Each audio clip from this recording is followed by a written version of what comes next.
shit.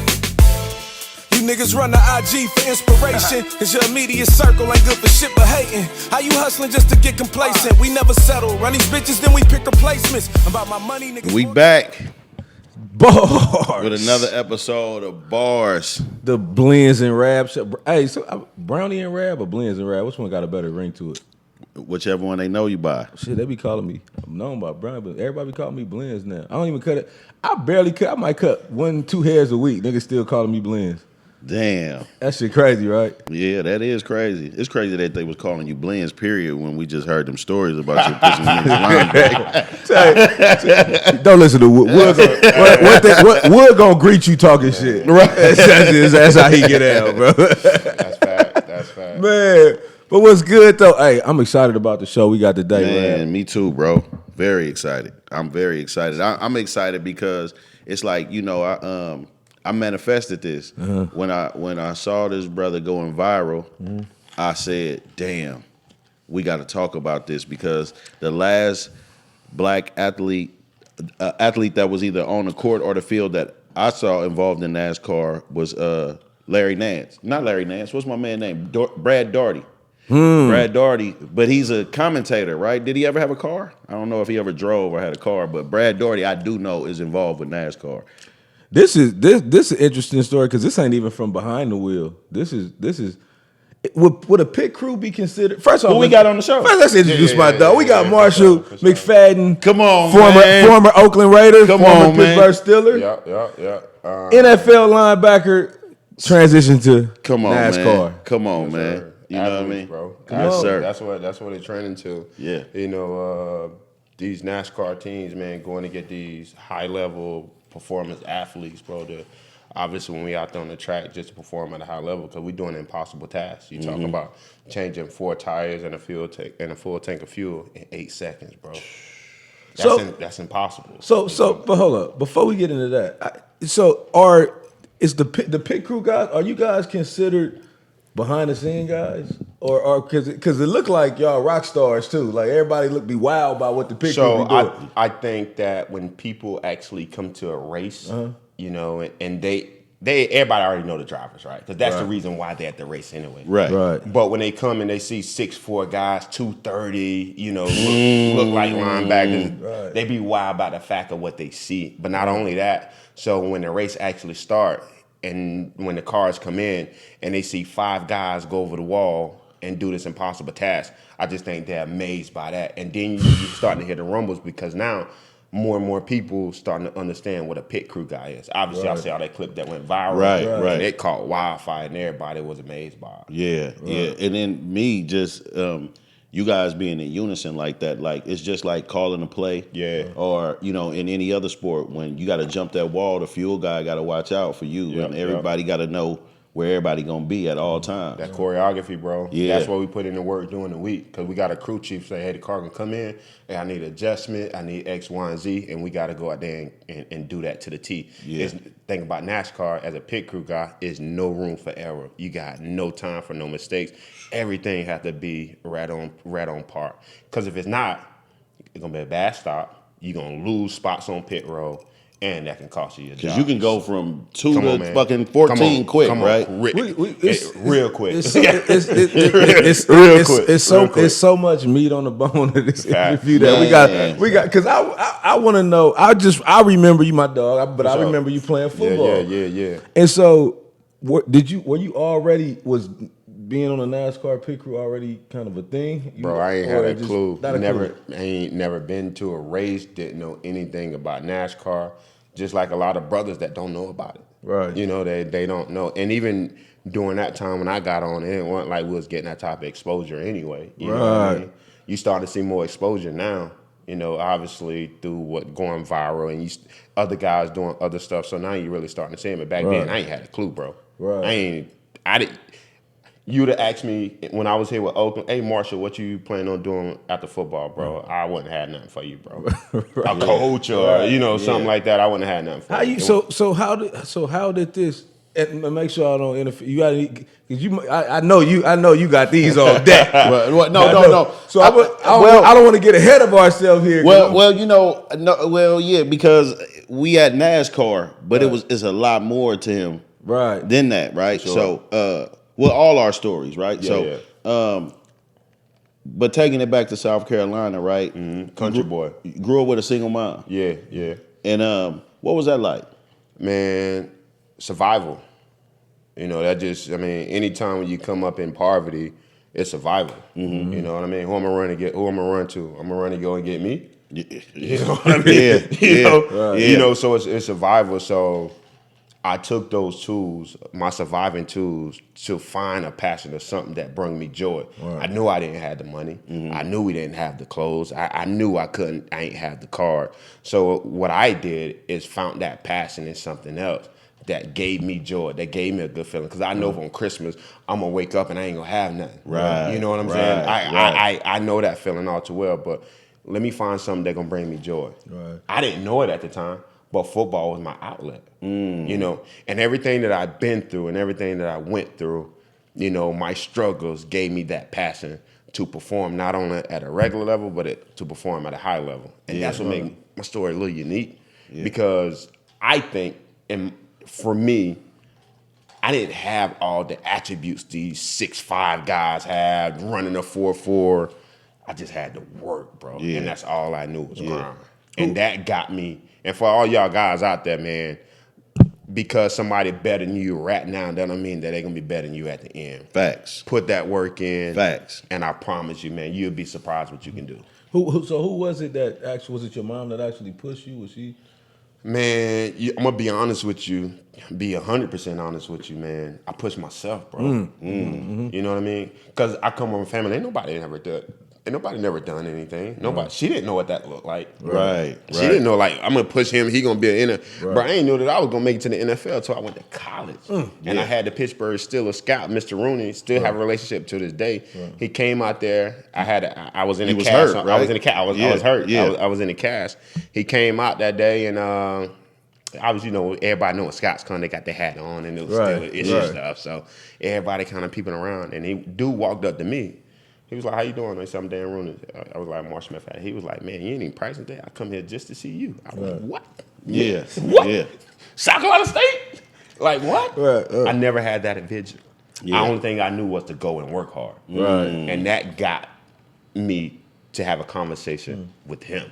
You know what I mean? Not knowing that I got actually the chance of playing the NFL. And from that day, that's when I knew I had an opportunity. Even getting you to that point, you know, even they say, so you had the single mom and it takes a village, right? And I was reading something about your story, but who was Kathy and Joe? So that's where it's at. That's where I had people to come into my life that held me accountable of what I was doing. You know what I mean? Because coming up in poverty, even though I had that grind mentality, like this gonna be my outlet, but it's so much stuff around me that I could easily got pulled in, bro. Y'all know how that go. Hell yeah. Kathy and Joe came along because they saw the young kid, respectful. Bro, I was working. You know, I'm from the country. That hard labor people talk about, I was doing that. Because my family couldn't give it to me, so I had to work for it. So all the stuff I had to work for it. But I was getting taken advantage of by a person I was working for. Kathy and Joe. Kathy came along. She was my principal. She came along and she just saw what I was trying to do and getting taken advantage of. And I ended up running into an issue where in the midst of all of this, I wasn't taking care of my mouth like I supposed to. Right. That's where I come from. So I was in so much pain that I gave her a call. I gave her a call. She was like, "I'm gonna talk to my husband." She talked to her husband. That's Joe. She talked to Joe, and then they were just like, "Okay, you're gonna go to our orthodontist. We're gonna take care of that for you." So ain't want nothing in return, because remember, like I tell you, ain't nobody. Even in high school, you know, I was one of those guys that was under the radar. So nobody knew that I was going to have that opportunity. Right. And sometimes people get that confused today. Like, well, they only did it because X, Y, and Z. So this ain't the movie with Sandra Bullock? Nah. It ain't that. Because I was Blindside. I was 6 foot, 160 pounds. You know what I mean? So it wasn't. Right. It wasn't that. But They took me to the orthodontist. I had surgery on my mouth, man. They got my mouth fixed up. And it's crazy. They was like, well, you can come back here because throughout the night, you're going to have people to change the gauze. You're gonna need somebody around the clock to make sure you're good. She was like, you got a choice to make, an opportunity. She was like, you can go back home. I don't know if that really going to happen for you, or you can come here and I make sure, because it's on our watch and it's on our dime. I'm going to make sure you're good. So I had a conversation with my mom. Mom was like, yeah, you can do that. Bro, and that week turned into a month. That month turned into 6 months. That 6 months turned into a year. That year turned into a decade. That decade turned into 15 years, bro. Wow. And with them being in my life, it was decisions I altered because the consequences I know that I make are letting them down. Wow. You know what I'm saying? And that helped me because I had somebody like not necessarily pushing me, but I can't do that because I know that it stop what I got going on. You know what I mean? Now, if you had to say timeline wise, this high school or this? Yeah, kind of like high school. Around High that time? school. Okay. Yeah. And that just carried on to now where, you know, they gave me something and I just gave them something to turn like grandkids and just coming to games. Because I am the only one, just from Kathy and Joe, like coming to the games. Like we was able to just connect with one another, man. And I'm grateful for them because if it wasn't for them, ain't no telling how my story would have went. Shout out to Kathy and Joe, man. Respect. For sure. Because that was an investment just in a young black man to become a man, not an investment to become a star athlete. He wasn't even, this wasn't no ranked kid in town that they got write-ups in the paper. He's just playing ball and going to school and he needed help and they helped him. So shout out, we need people like that in the world, man, to continue blessing kids and stuff like that. I want to talk to you about that Northwest game because that was the game that changed. Boy, you know your stuff, bro. This dude, I'm trying to tell bro, you. he know his stuff. I'm trying to man, come on. Man. So everybody know about politics, and I ain't calling my school out or anything like that. But I think that I could have done more. You know, not only as a defensive guy, but as an offensive guy.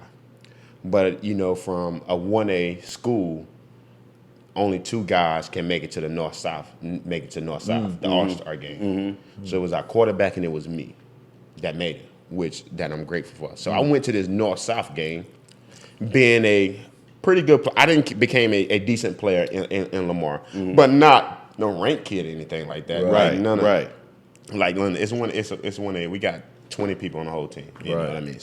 But I went to this North-South game. You know, when you go to these All-Star games, everybody black and white. They only going to go by what they see. Man, I went there, and not only did I play defense, I played offense as well. So I went there, first play of the game, I caught a pass, man, did what I do, got about 20, 30 yards. Then on defense, I was doing my thing. So at that point, people starting to realize, man, who is this guy? You know what I'm saying? Who is this guy right here? And then after that game, man, the scholarships, the letters, and all that start coming in, man. And I'm not even talking about for South Carolina State. If I tell y'all the reason why I went to South Carolina State, y'all be like, really, bro? Well, I think I know. Yeah. So Unc told you. You already know.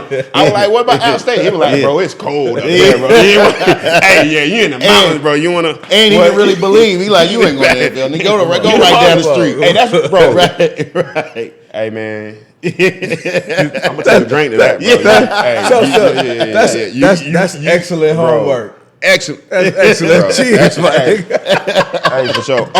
Hey, don't go to App, bro. The mountains up there. Well, you didn't want to go. Bro, he don't know a damn thing about. He don't know a damn thing about nothing, bro. You know. And with that being said, man, I choose to go to South Carolina State because that's where all my boys went. Right. I could have went to Carolina. I could have went to Clemson. I could have went to these other schools. I had that opportunity. But I went where my boys went because Marquis Hamp, the quarterback, went there North South. We had a running back. We already had other players. I was like, should I go to South Carolina State? Yeah. Once again, I don't know. Right. Never experienced. Never done it. Now, it was great for me. Obviously, if I hadn't went there, no telling what would happen. I wouldn't have met you. Right. You just never know. You just never know Fast forward to training camp. if I'm not mistaken, that was 2016, 15. Where Here, that was here. man. Nah, here was Had to be 14. 13 and 14. 13 and 14. 13 and 14. So this is a crazy thing. Before you even go and say what you, I only played in one preseason. Really? That was Pittsburgh. I only played in one. So by injuries. Okay. I never played the preseason here, bro. Really? Never. No. Damn, that's right, huh? So Yeah. when I met you in 2013, I think that was 13 for sure. 13. That's when Team Hotel was on Hagenberger at the Marriott over there. Well, look at Bro, listen, you know? because a lot of y'all was coming in, and that's when I was just really getting my start. Yeah. So you gotta realize I was cutting more hair. I was cutting so much hair around that time. Did the I Raiders could see put you it, on? bro. No, Lamar. Juice Wood, of and course. Lamar Willie. Yeah. Is who like once Wood came to town. Remember I told Yes, you the sir. story. I was when the Raiders signed Wood. I sent Wood a DM. Wood a real nigga. He responded. Yeah, He yeah. said, "Man, I'm gonna give you a shot." Yeah. We was rocking ever since. This whole time here. Then he came through he pulled up to the bar or Hayward shop. He pulled up to the sure. barber shop. For sure, Wood for said, "I want to sure. go to the shop." He For pulled up. sure. He brought this For nigga sure. with him. For sure. And me and him just hit I it think off I from remember there. you posted some of them pictures. Huh? Yeah, they Back- on. back They, then, they might be gone now because I was looking crazy. But I think I remember. Hey, I Wood, remember hey, the pictures. I'm gonna call you out too, cause Wood, he heard it before we got on set. Wood say, man, you couldn't even send him a bottle of water. Man, I ain't gonna tell him the other. I He let ain't him send me tell a the bottle other of stuff. water, man. Wood kept rocking with me. Yeah. Wood For kept sure. Wood That's kept rocking with real me. talk, real talk. And Wood, got to give him credit for introducing you to Draymond.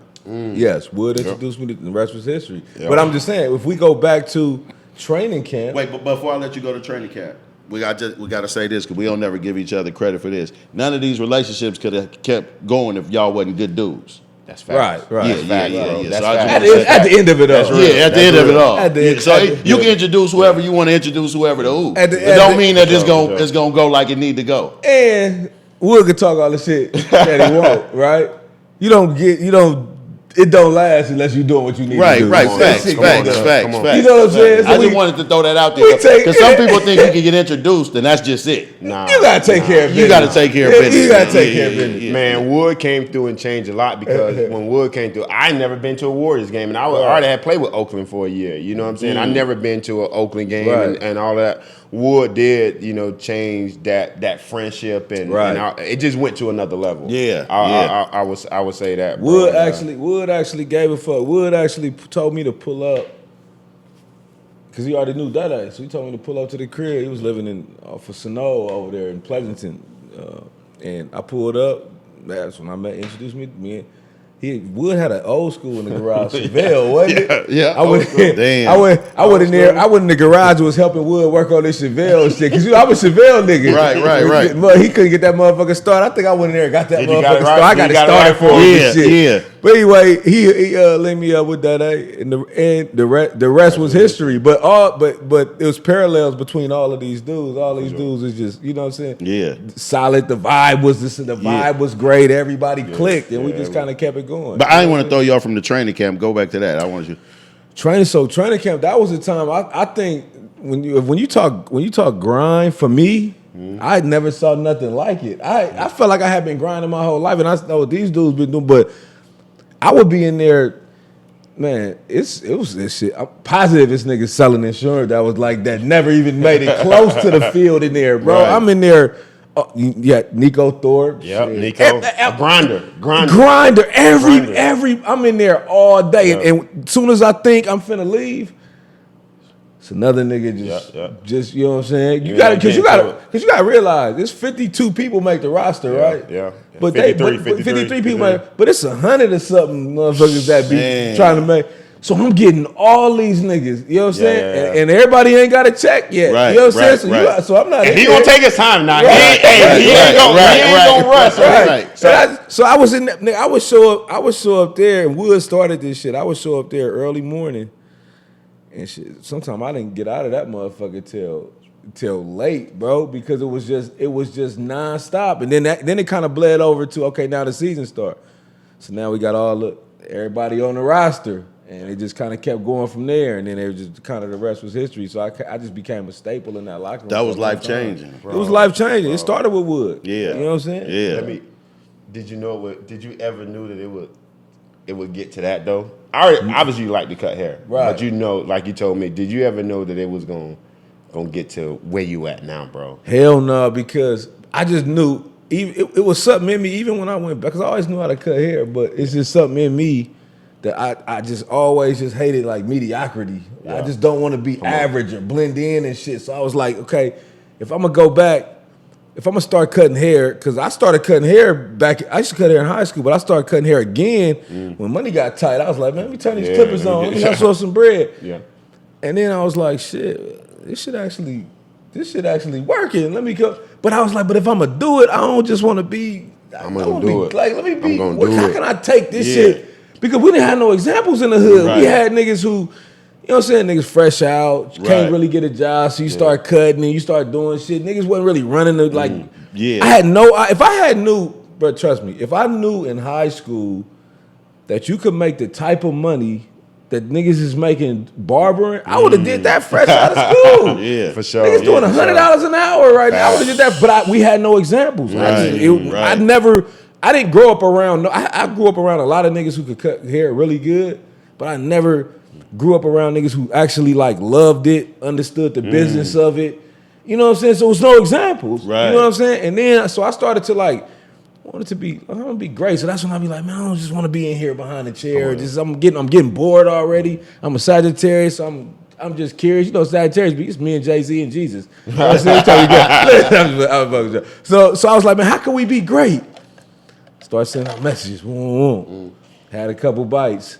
You know what I'm saying? Wood hit me. The rest is history. So that's really what it was. I really just wanted to like be exceptional at it. You know what I'm saying? When you So say the mediocrity thing, it's like I've been thinking about this lately. Like there's a place for everybody to become that star you dreamed of being. Right. But it might not be at what you thought it was going to be. Right. Perfect example. Right. Injury prone Right. and turned into this. It's NASCAR sensation. Bro. You know what I mean? Right. Like, and so because I've been seeing this, especially with the emergence of all of these social media platforms, that people want to be famous. Like they want to be. I don't even know if it's famous exactly, but public acceptance. But see, rap, recognized. But see, rap. That's what that's what. And I know you're gonna weigh in on this, but see, that's what the issue is. You can't. Somebody will come to you and be like, Marshall, what's the blueprint?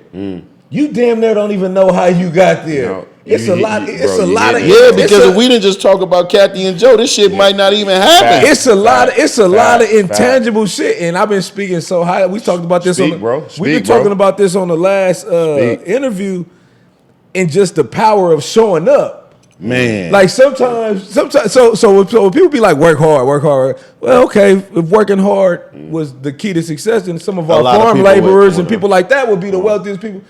The only thing what working hard do is like once you start working hard, things start to kind of just like fall in place. Come on now. Yeah. favor and Come start on, to yeah. line Come up on for now. you. It'll line up. And then you gotta recognize the opportunity, and then you gotta show up. Come on, you got it. I call that faith, right? Because it's like if you not doing something to your maximum potential, Right. then whatever you believe in, whether it's just the cosmos or whatever religion you believe in, however you believe it comes, Right. If you ain't doing what you can do to the maximum, Right.